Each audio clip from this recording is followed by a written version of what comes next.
all the position dapat na handle mo yung e-commerce should have their master's degree. For example, yung admin po, dapat po meron po silang MBA. For nurse learners, dapat po meron po silang MAN. And then for medical po, dapat po ay sila is either friend or kailangan ng medical student.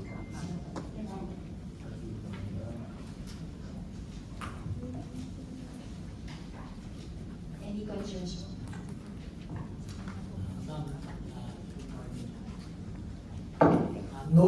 Noted po on the changes of some of the nomenclatures and the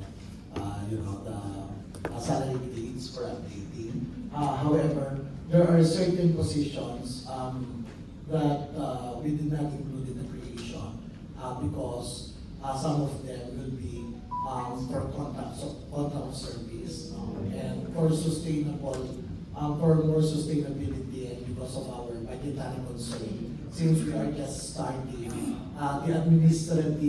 the general administrative positions will just be, some of them will be coming from the municipality. So if there are redundant positions from the municipality, perhaps we can transfer them so that it will be more sustainable.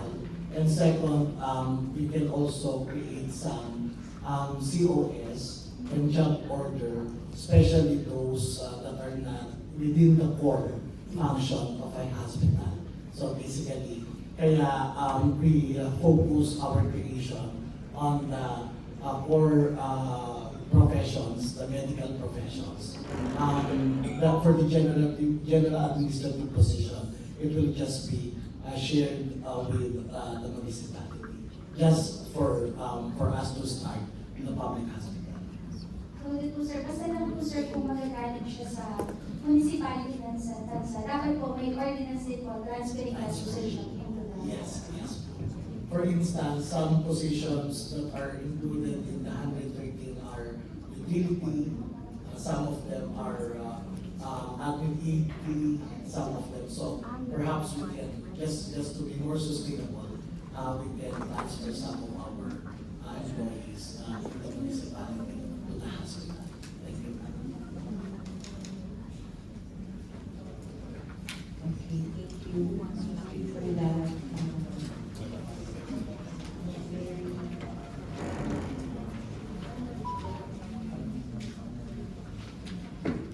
Any questions po?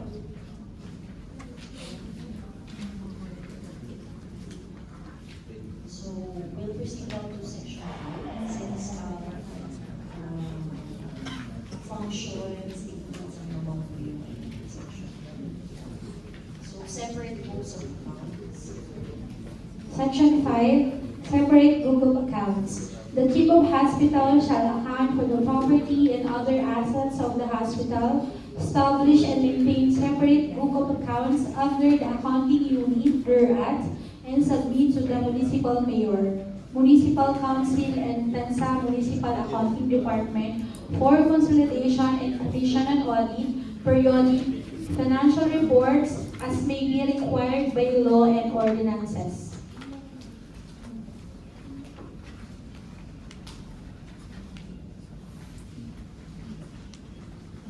Hello po, Miguel. Good morning po. For the separate book of accounts, so this is an accounting procedure. So if they want to monitor hospital transactions, they may create a separate book of accounts, and then it will be consolidated for a year, and then it will be submitted to their top management and then to COA. But we have to consider that this separate book of accounts is only to monitor their transactions, and it will be also included in their general fund transactions and their other funds. Okay, thank you. Thank you, ma'am. Any questions po? Pero for enlightenment lang po, no, discuss po kasi kami ng mga PM since there are 3 separate subjects in one ordinance. No? So yung creation of plantilla, yung creation din ng separate book of accounts, and yung appropriation. So, iniisip po kasi namin kung baka pwede po ma-amend itong ordinance na ito just to give way for that one ordinance for the creation of plantilla and then create another 2 more ordinances para po dun sa ibang subjects. Kung okay lang po yun. Kasi since sabi din po ni admin, ito din po ang main guidelines nila with DOH requirements. So I want to have enlightenment from our legal team siguro, if I may. We have with us Attorney Ken. Good morning, Madam Chair. Sir. Good morning po. It may seem that the title contains 3 different subjects na about the creation of hospital. Pero kung titingnan po natin yung dalawang other subjects pa, these are not totally separate from the first title, which is the creation of the public hospital. Yung pong creation of plantilla and opening separate books of account for the hospital are necessarily connected with the creation of a hospital. So it's okay po. Hindi po siya a totally different subject. In fact, it is necessarily connected with the first subject. Kasi po, kung gagawa tayo ng hospital, ordinarily, lalagyan po natin ng tao. At yun pong mga matatanggap niya na donations and grants, naturally po, nalagay po natin sa separate book of account. So, in our opinion po, we believe this is in accordance with what the law provides na one title, one subject. Thank you po.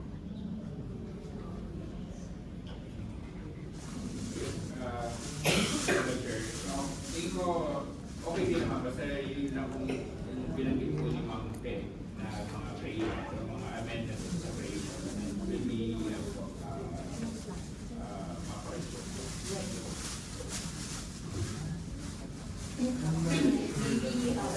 Yeah, from our legal team.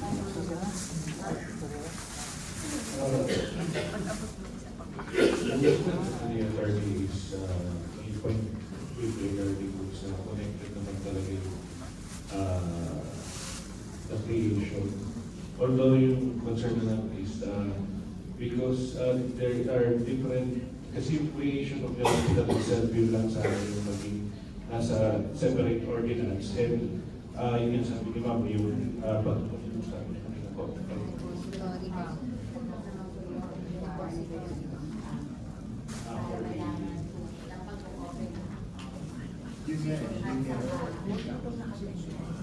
Hello po, good morning po ulit.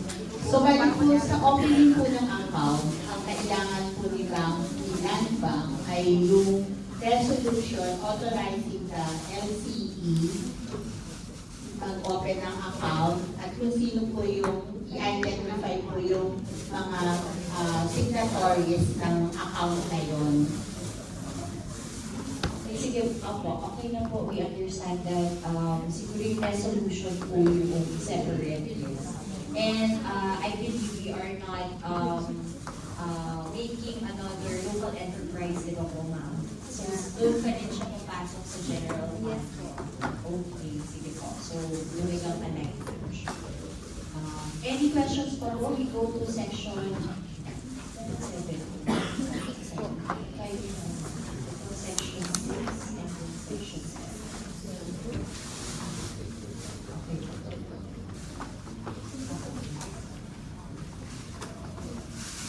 Section 7, Special Account.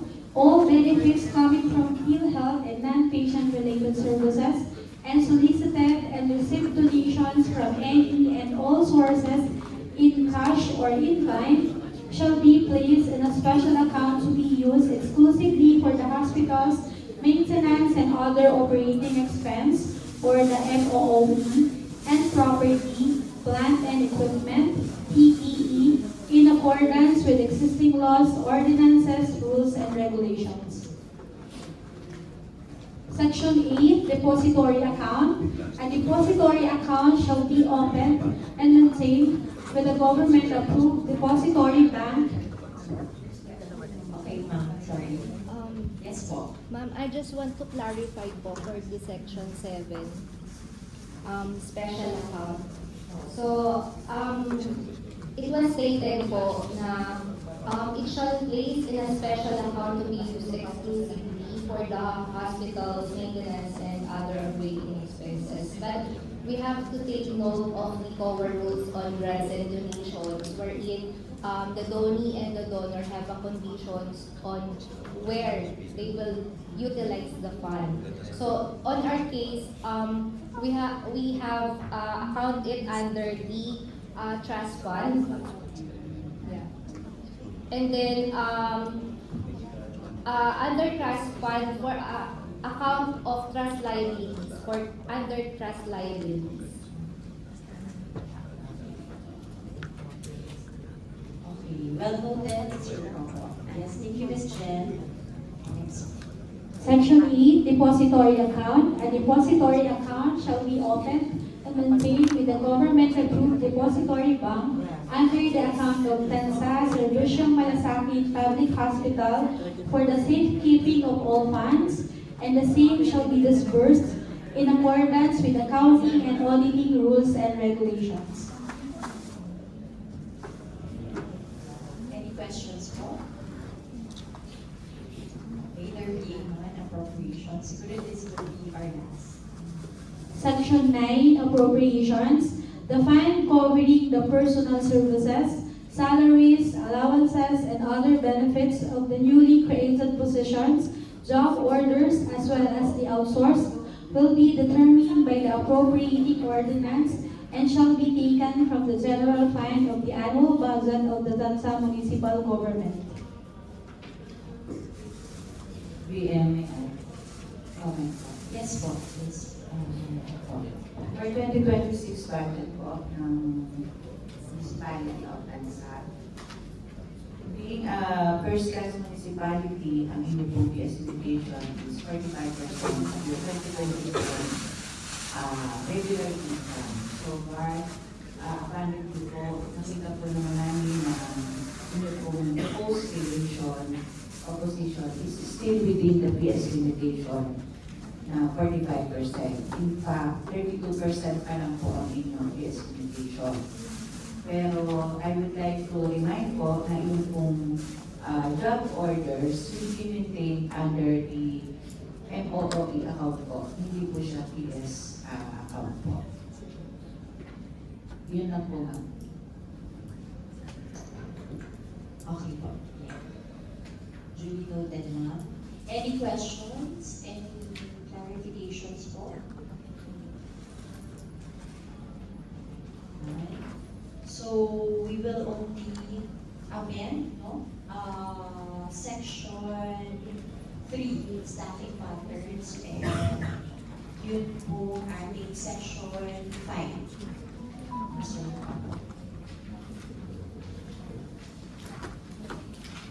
any last words po from the municipality of Tanza? Last words.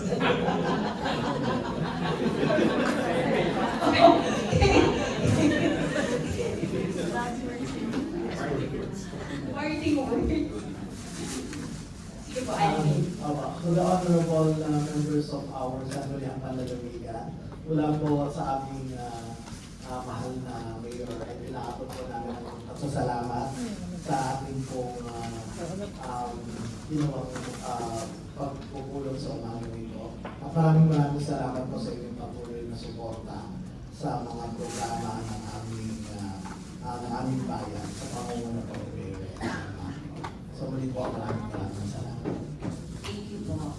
In behalf naman po ng Committee on Health and the Provincial Government, Governor Abeng Remulla, napakaganda naman po ng adhikain po ni Mayor SM and lahat po ng officials natin sa bayan ng Tanza na magkaroon tayo ng ospital. Ang nais lang din po natin ay magawa po natin ito na maayos at sustain po natin dahil sayang naman din po kung magkakaroon tayo o pupuo tayo ng isang ospital kasi hindi naman po natin magagamit all the way. So, ma-make sure lang po natin initially na lahat po tayo ay maayos at kumbaga masusustain po natin at may bibigay po natin yung mga servisyo na ito sa ating lalawigan, sa ating mga kababayan. So, congratulations to the Municipality of Tanza for having this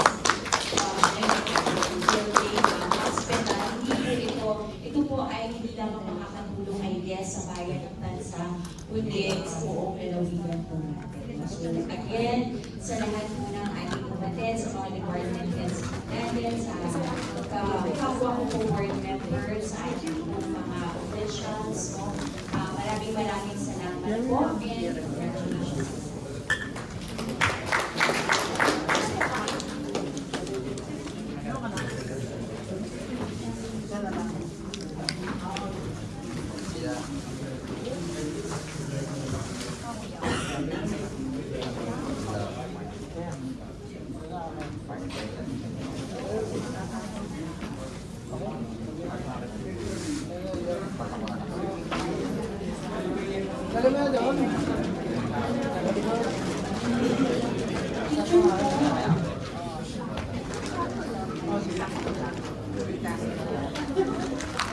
Picture po.